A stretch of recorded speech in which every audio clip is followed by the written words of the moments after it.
Hello everyone, this is Vrushali.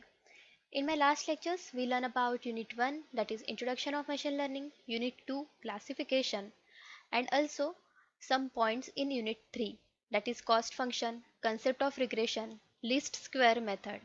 So I have mentioned the link of that videos in below description box. So in this session, we will learn the next concept, that is overfitting versus underfitting and bias versus variance. So let's see. Okay, so first we will learn the concept about what is overfitting. So basically overfitting means if you train your model in machine learning, if you train your model properly, but your model not working properly at the time of testing. So this concept is called as overfitting. So chances of occurrence of overfitting increase as much as we provide the training to our model. It means when we train our model, but there is a more chance of occurring the overfitted model. So overfitting is a main problem occurs in supervised learning. Training is properly done, but testing is not properly done. So this is a concept of overfitting. Now see in this given diagram, what is the concept of regression? Regression find out the best fitted line. They try to cover all the data points present in the particular graph, right? Here, see here in this diagram, all the data points are present, that is green colors points are represent at data points and red color line represent a best fit line, right? So here best fit line try to cover all the data points in this graph. But what is the concept of regression model? Regression model find out the best fit line. They find out the best straight fit line. So here is the particular line is not a straight one. So this is a concept of overfitting which generate the errors and predict the errors. So training is properly done, but testing is not properly done. So this is a concept of overfitting. Now the next is how to avoid the overfitting model. So both overfitting and underfitting, they cause the degrade the performance of machine learning model. So main causes of overfitting, there are some ways we can reduce the occurrence of overfitting of our model. So what are the ways? See here. You need to perform cross validation, training with more data. Means for example, there was 100% data is there. So use 80% of data for training and 20% of data for testing. So train your model with more data. Then removing unwanted features. If there are some unwanted features or particular features not used for training, so just remove the features. Remove all the null values or duplicate values. So and early stopping the training, and don't stop the training train a particular machine learning model. Okay, don't stop the training procedure. So these are the some approaches to overcome the overfitting model. Now the next concept is underfitting. So underfitting means your machine or your model not properly trained and not properly test. This is a concept of underfitting. Training also not properly done and testing is also not. So in this underfitting model which is not able to learn the enough training data, they reduce the accuracy and reduce the prediction result. So how to avoid the underfitting? So by increasing the training time of the model and by increasing the number of features. So these all things are used to overcome the underfitting. See here in this diagram, data points are present and best fit line is there. But data is not properly trained because in what is the concept of regression? All the data points or all the actual values are just near to predicted values. This red line are the predicted line, right? But all the points are scattered with each other, and a line is also not a best fit line, right? So this is a concept of underfitting. Training and testing not properly done. So increase your training time and increase the number of features. Now see here, this is just representation of overfitting, underfitting and good balance. First, overfitting. Overfitting means they try to cover all the points but not using best fit line. So training is properly done but testing not. And underfitting, all the points are scatterly present and which is not a best fit line. So training and testing not properly done here. And last one is a good balance. See here, this is a particular line are present. They try to cover all the points and all the data points are also properly present. So this is called a good balance. Now let's take one example of overfitting and underfitting. See, suppose this is a particular data set. There are two parts, training part and testing part. So just consider that training part means your classwork result and testing parts means your final test, final university test result. Okay. So see here in this first diagram, suppose there are total 3 students. Okay. And these 3 student uh, in the class work, these 3 student having the particular marks. Okay.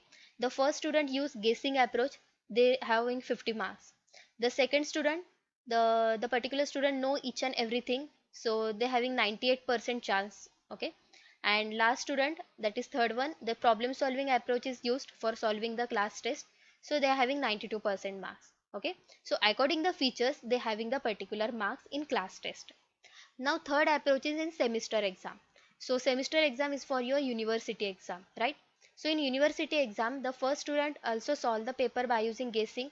So but they having 47% marks. Next second student, they know each and everything, but the particular student having 69% marks.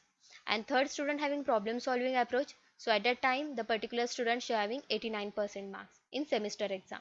So class test training is different, and while testing the result is different, right?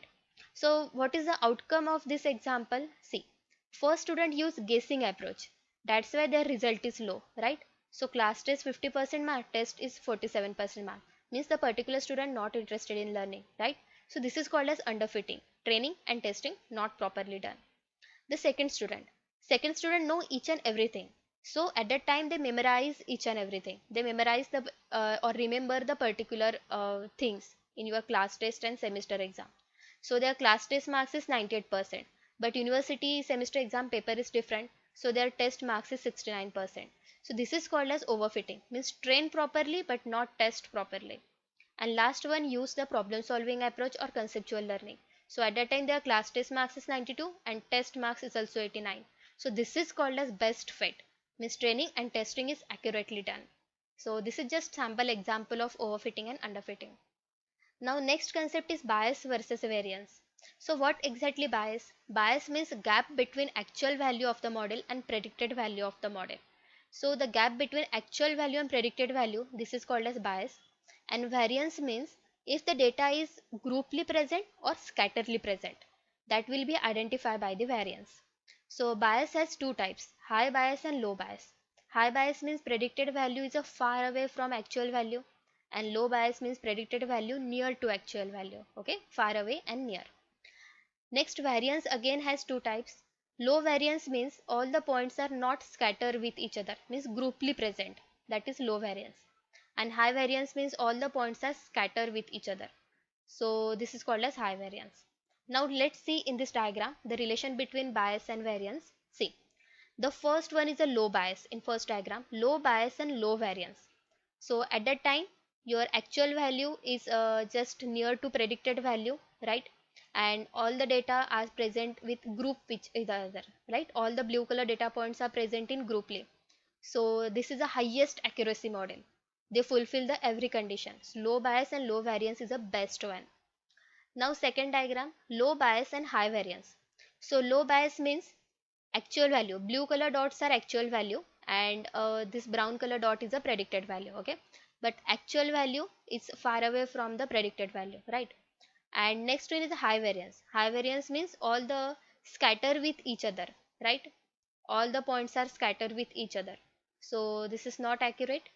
Now third one, see, high bias and low variance.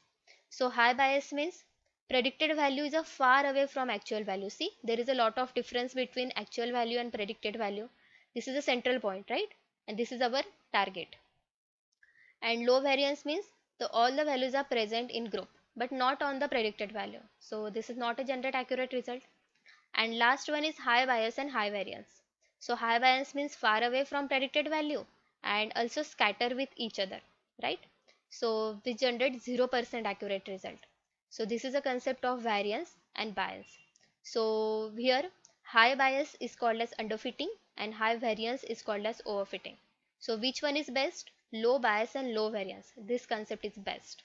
And in this way you need to train your model. Now there are some just comparisons. If there is a high bias and high variance, so means your model is inconsistent and inaccurate. If your model is low bias and low variance, see in this diagram, so your model is low bias and low variance means your model is consistent and accurate, and this is the ideal scenario. If your model is low variance and high bias, then consistent but low on average, and high variance and low bias means somewhat accurate but inconsistent on average, right? See again in this diagram, underfitting and overfitting. So which one is necessary for training the model or generating more accurate result? Low bias and low variance. So this is all about underfitting and overfitting. Thank you. Keep practicing.